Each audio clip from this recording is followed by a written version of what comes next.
अस्सलाम वालेकुम dear students, my name is फ़ख्र Hayat. Dear students, जैसा कि आप जानते हैं कि हमारी online classes for additional district and session जज, एडीपीपी, डीडीपीपी, सिविल जज एंड अदर लीगल एग्जाम्स हमारे सेशन चलते रहते हैं। और जैसे ही हमारा कोई ऑनलाइन सेशन कंप्लीट होता है तो उस बैच के स्टूडेंट्स को हम फिर उस एग्जामिनेशन के पास्ट पेपर्स सॉल्व करवाते हैं ताकि उसका कॉन्फिडेंस बढ़ जाए और वो अपने जब पास पेपर सॉल्व करेगा अपने हाथ से सॉल्व करेगा और हम उसको चेक करेंगे तो उसका कॉन्फिडेंस और उसकी तैयारी जो है बड़ी रिफाइन हो जाए और वो अपने एग्जामिनेशन को अच्छे ग्रेड से पास कर सके। ये बहुत जरूरी है। ठीक है, आपकी तैयारी जो आप रीडिंग करते हैं किसी अकेडमी में जाके वो 50% मैटर करती है और 50% मैटर करता है आपका टेस्ट। आप टेस्ट देते हैं नहीं देते, आप अपने पेपर्स को सॉल्व करते हैं कि नहीं करते। ठीक है, तो अब चूंकि मैं ऑनलाइन स्टूडेंट्स में तो मेरे पास कुछ लिमिटेड से स्टूडेंट्स होते हैं, लेकिन मेरी कोशिश ये होती है for the welfare of my brothers lawyers community. मैं अपने वकील दोस्तों के लिए, जो मेरे वकील दोस्त हैं ऑल ओवर पाकिस्तान या दुनिया के किसी भी कंट्री में, ओवरसीज में भी मुझे बैठकर अगर आप पूरी दुनिया में सुन रहे हैं, तो मैं आप लोगों के लिए, आप लोगों के बेनिफिट के लिए मैं ये जो लेक्चर सीरीज है, ये पास पेपर जो सॉल्व करवा रहा हूँ आपको, ये बिल्कुल फ्री ऑफ कास्ट करवा रहा हूँ। और मेरी कोशिश ये है कि मेरे इल्म की वजह से आप लोगों को बेनिफिट हो जाए, आप लोगों को फायदा हो जाए और मेरी जो एक आवाज है, जो मेरे पास इल्म है, वो आप लोगों तक पहुंच जाए। मैं ये समझता हूँ कि इल्म जो है वो मेरे पास अमानत है आप लोगों की, आप इसको हासिल करें। ठीक है, किसी भी तरीके से आप मुझे व्हाट्सएप पर रब्ता करते हैं, ऑनलाइन क्लासेस लेना चाहते हैं या फिर हमारे ये वाले यूट्यूब के फ्री लेक्चर्स देखना चाहते हैं या in at any platform, I am available for you. तो मैं आपको अर्ज करता चलूं कि टेस्ट, मैं आपको बता रहा था कि टेस्ट सेशन बहुत इंपॉर्टेंट है। ठीक है, अगर आप घर बैठ कर अपनी तैयारी कर रहे हैं या फिर अगर आप जो है किसी सीनियर के साथ तैयारी कर रहे हैं या फिर अगर आप किसी एकेडमी को ज्वाइन किया हो आपने, तो 60 टू 60% स्टूडेंट्स क्या करते हैं जी, क्लासेस ले लेते हैं एकेडमी में बट टेस्ट देने नहीं आते। जब टेस्ट की बारी आती है तो भाग जाते हैं।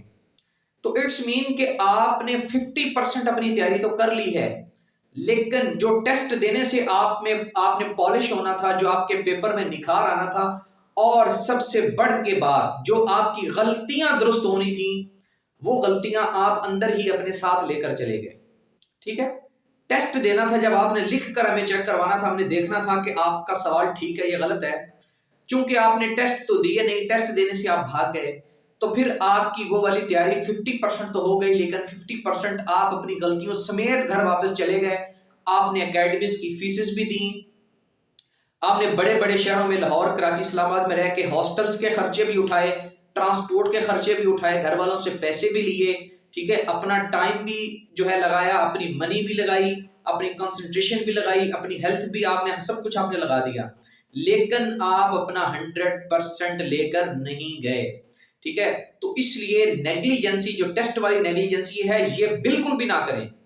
आज मैं आपको एडिशनल डिस्ट्रिक्ट एंड सेशन जज का एक पेपर सॉल्व करवाऊंगा, पास पेपर का एक क्वेश्चन सॉल्व करवाऊंगा, और उस क्वेश्चन से आपको अंदाजा हो जाएगा कि जब हमने इतना आसान सवाल एडिशनल डिस्ट्रिक्ट एंड सेशन जज के स्टूडेंट्स को दिया कि इस पेपर, पास पेपर को, इस क्वेश्चन को सॉल्व करें, तो यकीन जाने हमारे वो वाले दोस्त, हमारे वो वाले कोलीग्स जिनकी 10-15 साल प्रैक्टिस है और वो एडिशनल डिस्ट्रिक्ट एंड सेशन जज का एग्जाम और सिविल जज, एडीपीपी, डीडीपीपी का एग्जाम पहले भी दे चुके हैं, कई दफा रिपीटर्स हैं और फ्रेश भी हैं।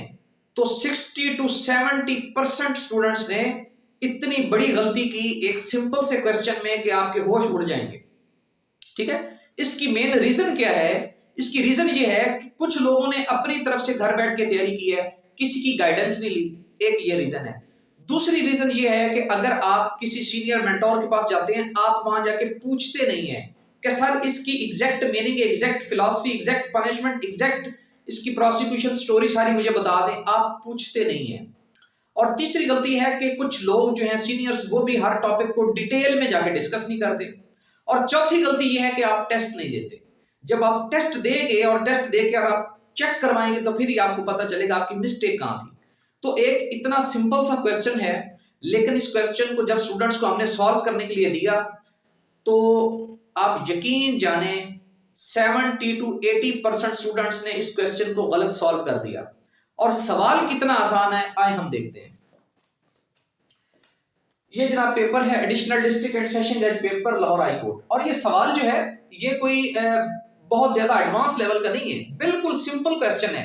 ये आपके एडीपीपी के पेपर में पूछा जा सकता है, डिप्टी के पेपर में पूछा जा सकता है, इवन आपके एलएलबी एलएलएम के पेपर में पूछा जा सकता है, बिल्कुल बेसिक लेवल का क्वेश्चन है।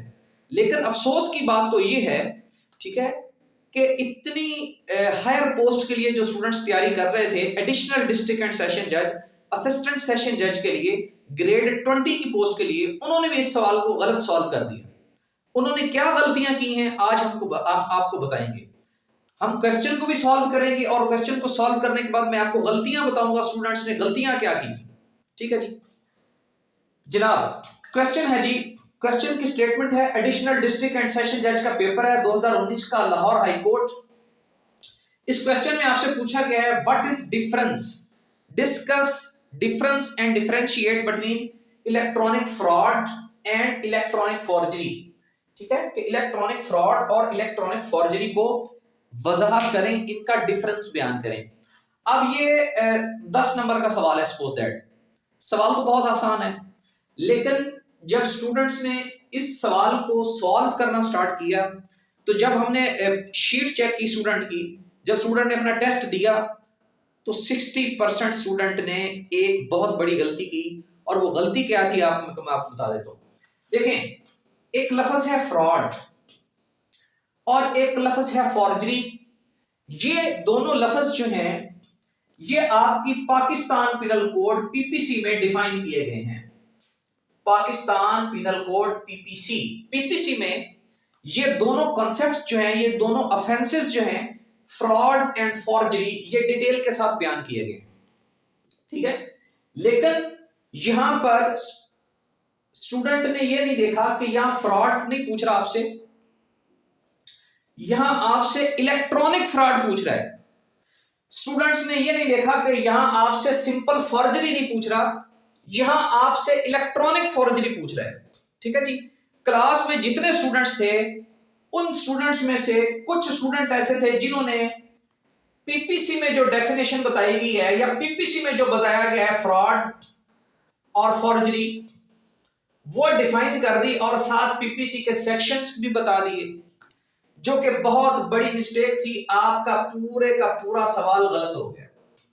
ठीक है, चूंकि अब आपके माइंड में तो था फ्रॉड एंड फॉर्जरी, आप एग्जामिनेशन में बैठे हुए थे, आप पेपर दे रहे थे।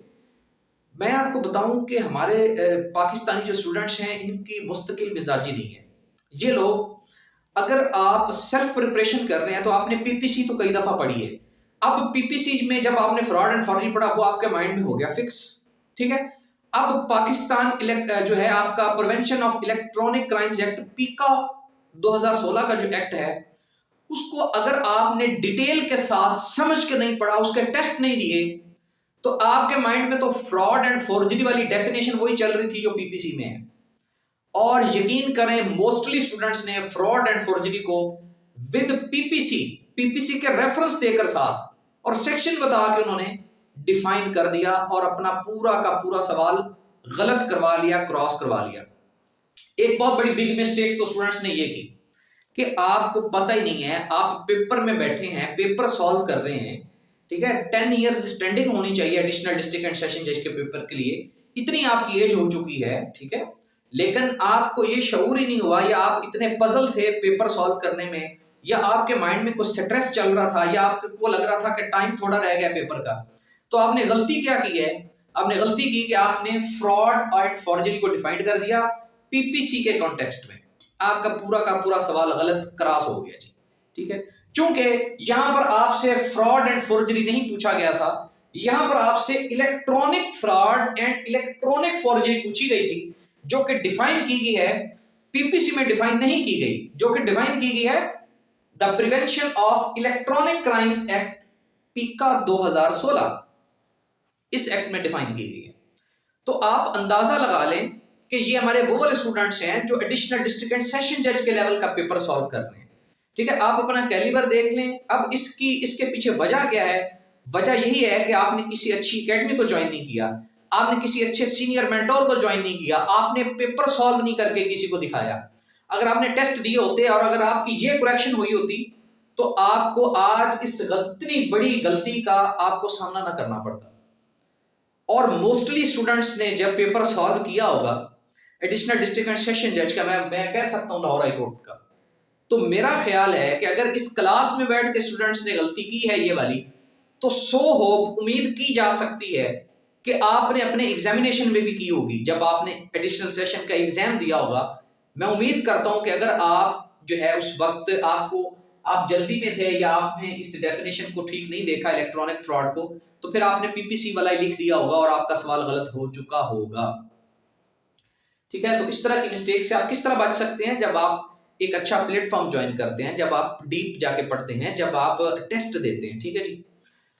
तो खैर एक मिस्टेक तो ये मैंने आपको बता दी है कि स्टूडेंट्स ने क्या किया, पीपीसी वाली लिखकर आ गए। तो जब आपका पेपर चेक किया जज साहब ने, क्योंकि आपके पेपर या तो कोई सीनियर मोस्ट प्रोफेसर चेक करता है या कोई मोस्ट सीनियर रजिस्ट्रार चेक करेगा, ठीक है, जो लॉ के मेंटोर्स हैं, लॉ के प्रोफेसर हैं, या मोस्ट सीनियर जज चेक करेगा कोई। ठीक है, ठीक है। तो जब वो जज आपका पेपर चेक करेगा तो वहां पर तो आपसे पूछा गया इलेक्ट्रॉनिक फॉर्जरी, और पूछा तो आपसे ये क्या इलेक्ट्रॉनिक फ्रॉड, और आपने पीपीसी वाला लिख दिया, तो उसमें से एक नंबर भी आपको नहीं मिलेगा और आपका पूरा पेपर, आपका जो पूरा सवाल है वो क्रॉस हो जाएगा। और सबसे बड़ी एक और इंपैक्ट जो आपके बाकी सवालों पर भी जाएगा, आपके बाकी पेपर्स पर भी एक इंपैक्ट जाएगा। और इंपैक्ट ये जाएगा, जज ये सोचेगा, एग्जामिनर ये सोचेगा, चेक करने वाला ये सोचेगा कि इस स्टूडेंट को जो है इतनी अवेयरनेस नहीं है कि ये फॉर्जरी को, इलेक्ट्रॉनिक फॉर्जरी को, फॉर्जरी और इलेक्ट्रॉनिक फॉर्जरी में डिफरेंस क्रिएट नहीं कर पा रहा। इसको पता ही नहीं है कि ये इस क्वेश्चन की जो स्टेटमेंट है ये prevention of electronic crimes act का सवाल था या पीपीसी का सवाल था। ठीक है, तो वो ये सोचेगा कि इसकी तैयारी ठीक नहीं है, ये अभी तक मैच्योर नहीं है अपनी राइटिंग में या अपनी एबिलिटी में।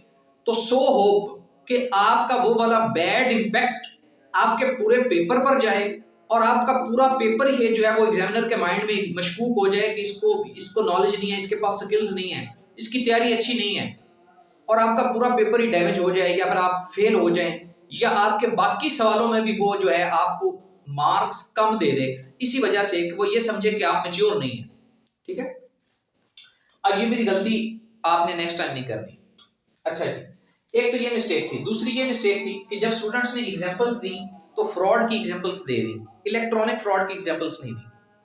तीसरी मिस्टेक ये थी कि जो सजा बताई वो भी फ्रॉड वाली बता दी अकॉर्डिंग टू पीपीसी, वो वाली सजा नहीं बताई जो इलेक्ट्रॉनिक क्राइम्स एक्ट ने बताई थी। चौथी गलती ये की कि अपना पनिशमेंट के साथ साथ जो फाइन है वो भी वही बता दिया जो पीपीसी वाला था। ठीक है, तो ये चार बड़ी मिस्टेक्स जो है जब आप करेंगे तो फिर आपका पेपर पे क्या इंपैक्ट जाएगा, एग्जामिनर का माइंड आपके बारे में क्या सोचेगा, इसका अंदाजा मेरा ख्याल है आपको हो चुका है। अब हम चलते हैं अपने सवाल की तरफ। तो देखिए माय डियर, इलेक्ट्रॉनिक फ्रॉड क्या है? फ्रॉड बेसिकली, पहले तो समझिए फ्रॉड क्या है। फ्रॉड का मतलब होता है कि जब आप किसी के साथ कोई कमिटमेंट करते हैं, कोई आप किसी के साथ प्रॉमिस करते हैं, लेन देन करते हैं, और अगर आप उसको फुलफिल नहीं करते तो आप फ्रॉड करते हैं। मिसाल के तौर पर अगर आपने किसी पर्सन को कहा कि जी ये मेरे पैसे ले लें और मुझे एक प्रोडक्ट दे दें, आपने पैसे दे दिए, उसने प्रोडक्ट आपको कोई और दे दी, ठीक है, जानबूझकर, तो उसने एक फ्रॉड किया है। ये तो है सिंपल फ्रॉड। लेकिन अगर यही वाला फ्रॉड वो किसी इलेक्ट्रॉनिक, चूंकि आज के दौर में पूरी दुनिया ग्लोबलाइज्ड हो चुकी है और आज के दौर में पूरी दुनिया जो है वो ऑनलाइन शॉपिंग की तरफ चली गई है, ऑनलाइन ट्रेडिंग हो रही है पूरी दुनिया में। ठीक है, अगर आप मैनुअली या फिजिकली किसी पर्सन के सामने किसी ऑनलाइन किसी दुकान पे, शॉपिंग मॉल पे जाते हैं, वहां आपके साथ इस तरह का होता है, वो है फ्रॉड। लेकिन अगर आप ऑनलाइन शॉपिंग कर रहे हैं, ऑनलाइन शॉपिंग में आपने पैसे सेंड कर दिए, जैज कैश के जरिए सेंड कर दिए, इजी पैसा के जरिए सेंड कर दिए, बैंक अकाउंट के जरिए सेंड कर दिए, पायनियर, पेपाल, जितने भी मेथड्स हैं, आपने पैसे सेंड कर दिए, ऑनलाइन चले गए। लेकिन जो अब आपको प्रोडक्ट डिलीवर हुई तो वो प्रोडक्ट नहीं थी जो आपने मंगवाई थी, या तो वो प्रोडक्ट डिफेक्टिव थी, 2 नंबर प्रोडक्ट थी, तो आप कहते हैं जी मेरे साथ फ्रॉड हो गया जी। तो ये वही वाला फ्रॉड है जिसको आप कहते हैं इलेक्ट्रॉनिक फ्रॉड हो गया आपके साथ। ठीक है, तो फ्रॉड और इलेक्ट्रॉनिक फ्रॉड में आपने फर्क समझ लिया है। अब हम इसको देखते हैं कि according to the prevention of electronic crimes act 2016, ये जो इलेक्ट्रॉनिक साइबर क्राइम लॉज हैं ये आपके एडिशनल डिस्ट्रिक्ट एंड सेशन जज, सिविल जज और अदर एग्जाम्स के सिलेबस में ये मेंशन है, prevention of electronic crimes act 2016 वाला। तो इसका सेक्शन नंबर 14 डिफाइन करता है इलेक्ट्रॉनिक फ्रॉड को। देखते हैं जी क्या डेफिनेशन है। ये डेफिनेशन आपने अपने एग्जामिनेशन में लिखनी है। whoever, जब भी, whoever मतलब कोई भी person, whoever with intent, intent मतलब नीयत, उसका इरादा, उसका ज़हन, उसका माइंड, उसकी नीयत, कोई भी इंसान जब इस नीयत से, whoever with intent to wrongful gain, कोई भी इंसान जो इस नीयत से कोई wrongful gain, कोई गलत फायदा हासिल कर लेता है, ठीक है।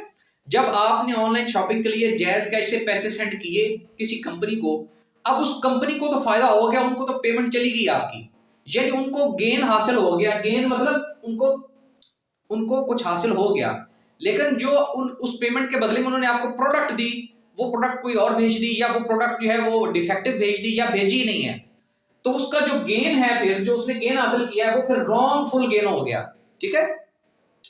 Whoever with intent to wrongful gain interferes with or uses any information system, ये लफ्ज, ये तीन लफ्ज बहुत इंपॉर्टेंट हैं। इलेक्ट्रॉनिक फ्रॉड की डेफिनेशन में तीन लफ्ज बहुत इंपॉर्टेंट हैं। Using any information system, any information system में अब दुनिया जहान की हर ऑनलाइन एप्लीकेशन आ जाती है। जैज़ कैश, इजी पैसा, bank account, Facebook, social media, Instagram, TikTok, जितने भी आपके सोशल मीडिया प्लेटफॉर्म्स हैं, ये तमाम आ जाते हैं आपके इंफॉर्मेशन सिस्टम में। इंफॉर्मेशन सिस्टम आर डेटा और डिवाइस, ठीक है। आपका जो आपके मोबाइल में जो आपका मोबाइल बैंक अकाउंट है, एप्लीकेशन जो आपके पास है सॉफ्ट फॉर्म में, ठीक है, इस एप्लीकेशन से आपने पैसे ट्रांसफर किए, तो आपने क्या इस्तेमाल किया? डिवाइस इस्तेमाल की है, ठीक है, आपने इंफॉर्मेशन सिस्टम इस्तेमाल किया है। Whoever with intent to wrongful gain interference with or uses any information system or data or device or induces any person to enter into a relationship, ठीक है। वो रिलेशनशिप क्या हो सकता है? कोई बिजनेस रिलेशनशिप हो सकता है, कोई कॉन्ट्रैक्ट हो सकता है कि मैं आपको पैसे भेजता हूं, आप मुझे प्रोडक्ट सेंड कर दें, ठीक है, या फिर any other relationship. Using devices like to cause damage और हार्म टू दैट पर्सन, तो उस डिवाइस का इस्तेमाल करते हुए आपने जो रॉन्गफुल गेन किया है, उससे अगले पर्सन को क्या हो गया? अगले पर्सन को आपने डैमेज किया है, उसकी प्रॉपर्टी को या फिर उसकी गुडविल को, किसी भी तरह से डैमेज और harm to that person commits electronic fraud. तो जो कोई पर्सन इस तरह की एक्टिविटी करेगा वो क्या करेगा? इलेक्ट्रॉनिक फ्रॉड करेगा। एक दफा फ्लुएंसी के साथ में आपको डेफिनेशन दोबारा रिपीट करवा देता हूं। Whoever with intent to wrongful gain interferes with or uses any information system or data or device or induces any person to enter into a relationship using devices likely to cause harm, damage to that person commits electronic fraud। अगर आप इस definition में से information system या device का लफ्ज आप गैब कर देते हैं, तो आपकी ये सिंपल फ्रॉड की डेफिनेशन बन जाएगी। आपकी ये डेफिनेशन फिर इलेक्ट्रॉनिक फ्रॉड की नहीं बनेगी। इलेक्ट्रॉनिक फ्रॉड के लिए आपकी इस डेफिनेशन में इलेक्ट्रॉनिक डिवाइसेस का जिक्र होना चाहिए, इंफॉर्मेशन सिस्टम का जिक्र होना चाहिए। आपने ऑनलाइन इंफॉर्मेशन सिस्टम को, इलेक्ट्रॉनिक जो डिवाइसेस आजकल मॉडर्न डिवाइसेस हैं, इनका इस्तेमाल करते हुए आपने फ्रॉड किया, तो फिर इसको हम कहेंगे इलेक्ट्रॉनिक फ्रॉड। अंडरस्टैंड? अब इसकी एग्जांपल क्या है जी? रिसीव्ड मनी, आपने किसी पर्सन से, अपने क्लाइंट से आपने पैसे मंगवा लिए ऑन जैज़ कैश और इजी पैसा, बट नॉट रिसीव्ड प्रोडक्ट, लेकिन जो आपने प्रोडक्ट भेजनी थी वो आपने प्रोडक्ट नहीं भेजी, आपके क्लाइंट को वो प्रोडक्ट रिसीव नहीं हुई, आपके कस्टमर को, ठीक है। तो आपने पैसे तो ले लिए लेकिन प्रोडक्ट नहीं भेजी ऑनलाइन शॉपिंग के सीन में, तो आपने क्या किया जी? ऑनलाइन शॉपिंग के सिलसिले में आपने क्या किया? इलेक्ट्रॉनिक फ्रॉड कर लिया। अब यहां तक तो मैंने आपको बताया था, स्टूडेंट्स ने एक मिस्टेक ये की थी कि इसको सिंपल ले गए थे, एक मिस्टेक। दूसरी मिस्टेक यहां पर जो वो डेफिनेशन में जो एग्जांपल दे रहे थे, वो एग्जांपल भी सिंपल फ्रॉड की दे रहे थे। एग्जांपल में ये क्लियर नहीं हो रहा था कि ये इलेक्ट्रॉनिक फ्रॉड है, ये दूसरी गलती थी स्टूडेंट्स की। और अब पनिशमेंट जो है इसकी एक्सटेंड टू 2 इयर्स, 2 साल तक इसकी सजा है, या फिर इसका जुर्माना जो है up to 10 million rupees, extend to 10 million rupees. ठीक है, इसका जुर्माना जो है 10 मिलियन तक हो सकता है। एक और मिस्टेक जो स्टूडेंट्स कर रहे थे, चौथी मिस्टेक, कि वो सिंपल लिख रहे थे सजा फ्रॉड की जो पीपीसी में है, वो सजा मेंशन नहीं कर रहे थे जो इलेक्ट्रॉनिक क्राइम्स एक्ट में है। ठीक है, और एक और मिस्टेक स्टूडेंट्स अक्सर करते हैं कि जब पनिशमेंट लिखते हैं तो सिंपल लिख देते हैं 2 इयर्स, कि इसकी सजा 2 साल है। It is a big mistake. यहां पर उसकी सजा 2 साल नहीं है, बल्कि एक्सटेंड टू 2 इयर्स है। अगर आप सिंपल लिखते हैं कि इसकी सजा 2 साल है, तो फिर उसकी सजा 2 साल से कम नहीं हो सकती, फिर एग्जैक्टली 2 इयर्स है।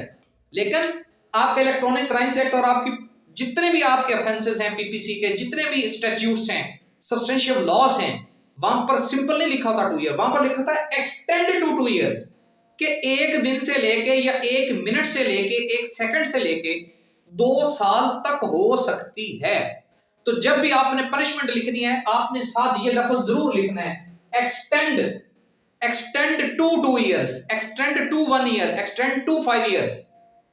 70 to 80% स्टूडेंट्स एक्सटेंड टू का लफ्ज नहीं लिखते। जब हम पेपर चेक करते हैं, स्टूडेंट्स का लिखा होता है, सिंपल स्टूडेंट लिखता है पनिशमेंट 2 इयर्स। तो भाई पनिशमेंट 2 इयर्स, इट्स मीन कि आपने फिक्स कर दिया 2 इयर्स, जबकि आपके इलेक्ट्रॉनिक क्राइम्स एक्ट ने तो फिक्स नहीं किया। वो तो कहते हैं extend to 2 years. Extend to 2 years का मतलब है 1 मिनट 1 सेकंड से लेकर 2 साल तक। 30 दिन की सजा हो सकती है, 50 दिन की हो सकती है, 2 महीने की हो सकती है, 6 महीने की हो सकती है, लेकिन मैक्सिमम 2 ईयर है। ठीक है, तो ये वाली गलती भी स्टूडेंट बहुत करते हैं, एक्सटेंड टू का लफ्ज यूज नहीं करते। हर हाल में आपको ये लफ्ज यूज करना है जब आप पनिशमेंट लिखेंगे, अंडरस्टैंड।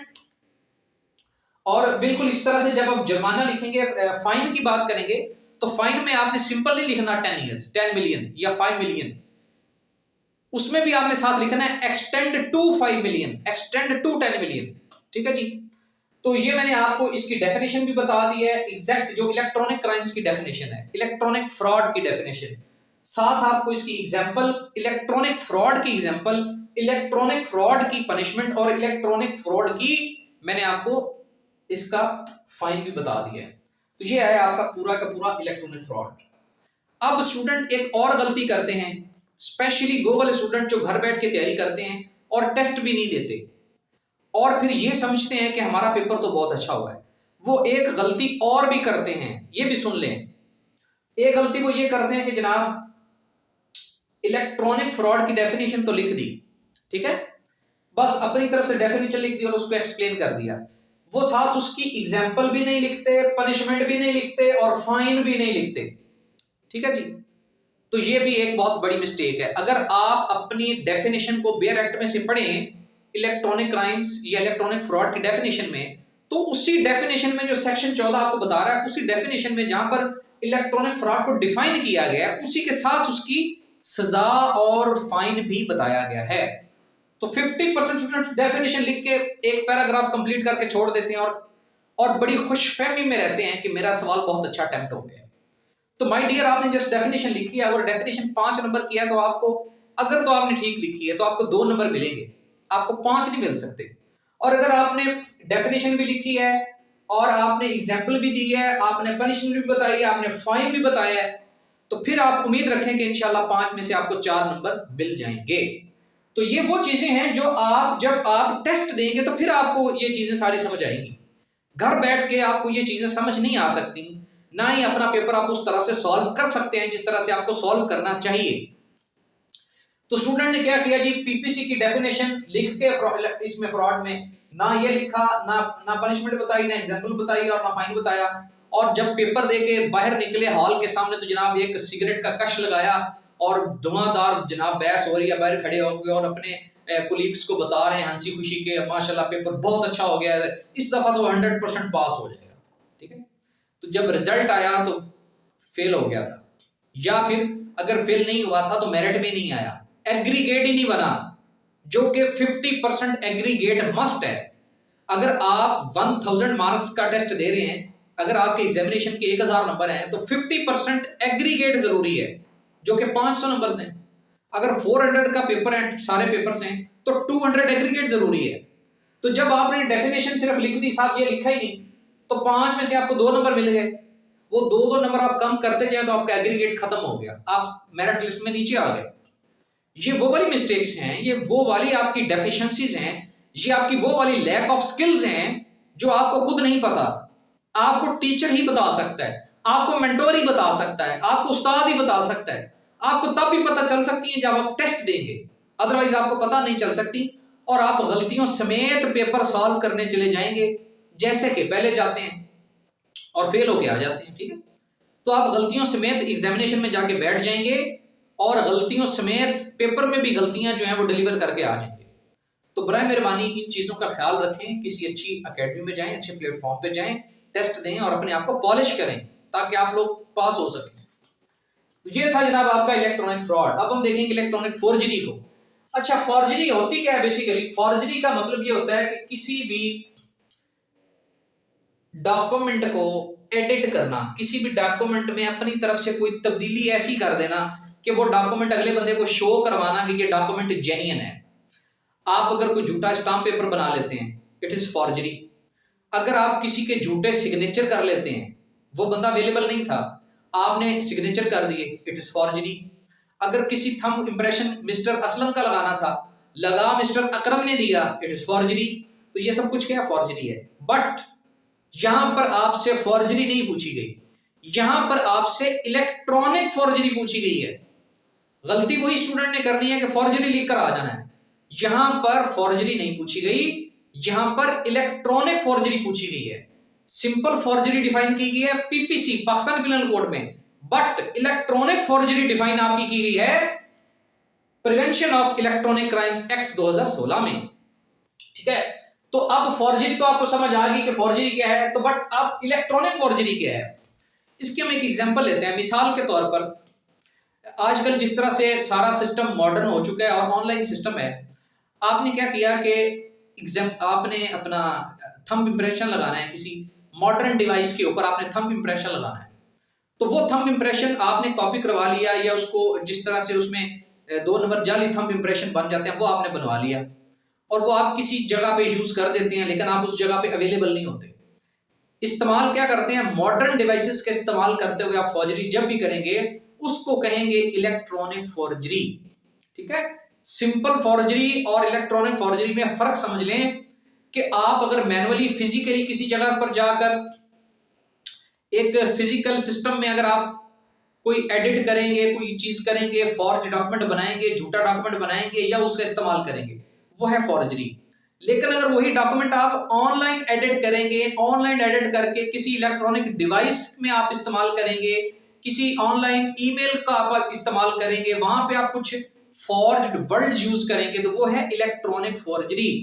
जिस तरह से आप अगर इलेक्ट्रॉनिक फॉर्जरी में अगर आप थंब इंप्रेशन अपना लगाते हैं, ठीक है, या उसका थंब इंप्रेशन कॉपी करवाते हैं किसी का और उसको किसी गलत जगह पे इस्तेमाल करते हैं, ये है electronic forgery. Whoever Prevention of Electronic Crimes Act 2016 section number 13, whoever interferes with or uses any information system or device or data। ठीक है, ये देखें, इंफॉर्मेशन सिस्टम, डिवाइस और डाटा का लफ्ज अगर आप इस्तेमाल नहीं करते तो फिर आप इलेक्ट्रॉनिक फॉर्जरी की डेफिनेशन सही नहीं लिख रहे, क्योंकि इलेक्ट्रॉनिक फॉर्जरी तो वही है ना जिसमें इलेक्ट्रॉनिक डिवाइस का इस्तेमाल हुआ है। whoever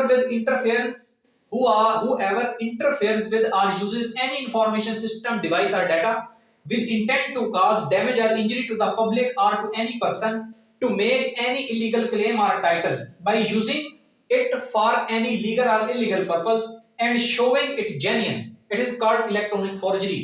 इसकी एग्जांपल क्या है, एडिटिंग ऑफ ऑनलाइन रिसीट्स और ट्रांजैक्शन आईडीज। आपने किसी को पैसे सेंड किए, उसकी एक ट्रांजैक्शन आईडी आपको मिलती है, लेकिन जिसको आपने अब वो पेमेंट शो करवानी है, वहां पे आपने अपनी तरफ से ट्रांजैक्शन आईडी को कॉपी करके आपने गलत सेंड कर दिया, उसमें एडिट कर दिया उस डॉक्यूमेंट्स को, और वो आपने आगे बैंक को सेंड कर दिया। अगर आपने ऑनलाइन किसी सेंटर को सेंड कर दी, आपने प्रूफ दे दिया पेमेंट का, लेकिन आपने ट्रांजैक्शन आईडी एडिट करके भेजी है। ठीक है, ये क्या है, इलेक्ट्रॉनिक फॉर्जरी है। ठीक है, अब इसकी पनिशमेंट कितनी है, एक्सटेंड टू 3 इयर्स। लेकिन अगर यही फॉर्जरी अगर आप किसी क्रिटिकल पर्पस में किसी बैंकिंग सिस्टम में इस्तेमाल करते हैं जिससे बहुत हैवी लॉस हो सकता है, ठीक है, क्रिटिकल सिस्टम, तो क्रिटिकल इंफॉर्मेशन सिस्टम में इसकी सजा ज्यादा हो जाएगी, ठीक है। In normal situation punishment extend to 3 years, but in critical situation punishment extend to 7 years। और इसी तरह इसका फाइन जो है इन नॉर्मल सिचुएशन 2,50,000 और इन क्रिटिकल सिस्टम इसका अप टू 5 million या एक्सटेंड टू 5 million, ठीक है जी। तो ये था जनाब आपका एक question, electronic fraud and electronic forgery. इसको मैंने आपको अच्छे से कवर भी करवा दी है और आपको मैंने 6 से 7 बहुत बिग मिस्टेक्स भी बता दी हैं कि हमारे स्टूडेंट्स पेपर में क्या लिख कर आ जाते हैं और अपना पेपर खराब कर लेते हैं, ठीक है जी। तो ये स्टूडेंट्स आज का हमारा पेपर था। मैं ये समझता हूं कि आपको आज इसकी बहुत अच्छे से समझ आ चुकी होगी और इंशाल्लाह अगर इस तरह का नेक्स्ट क्वेश्चन आपके पेपर में आएगा तो ये वाली तमाम गलतियां आप नहीं करेंगे जो पहले आप कर चुके हैं।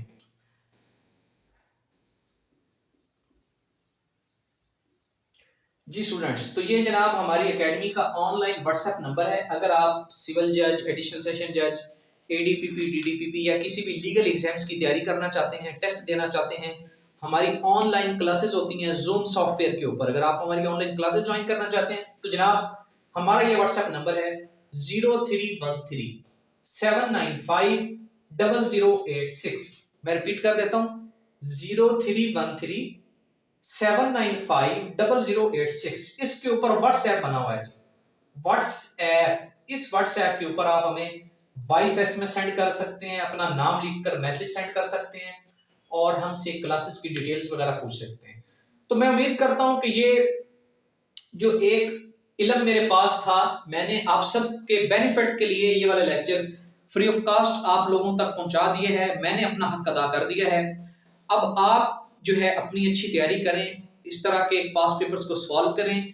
किसी जगह पर आपको मेरी गाइडेंस की जरूरत हो तो मैं जनाब पूरे पाकिस्तान से, इवन के जो ओवरसीज हमारे दोस्त लॉयर्स बाहर बैठे हैं, अगर वो भी पाकिस्तान में आके एग्जाम देना चाहते हैं या किसी भी किस्म की गाइडेंस लेना चाहते हैं तो आप मुझसे कांटेक्ट कर सकते हैं। मैं इंशाल्लाह आप सब लोगों के लिए अवेलेबल हूँ। मेरे जो लॉयर्स दोस्त हैं जो ये लेक्चर सुन रहे हैं, आप लोग अपना नंबर से मुझे व्हाट्सएप करें ताकि मैं आपका नंबर सेव कर लूं और जब भी आपको किसी किस्म की कोई गाइडेंस की जरूरत हो तो इंशाल्लाह आप मुझसे राब्ता करें, मैं आपको गाइड करूंगा। Bundle of thanks. इंशाल्लाह नेक्स्ट लेक्चर में हाजिर होंगे, तब तक के लिए अल्लाह हाफिज।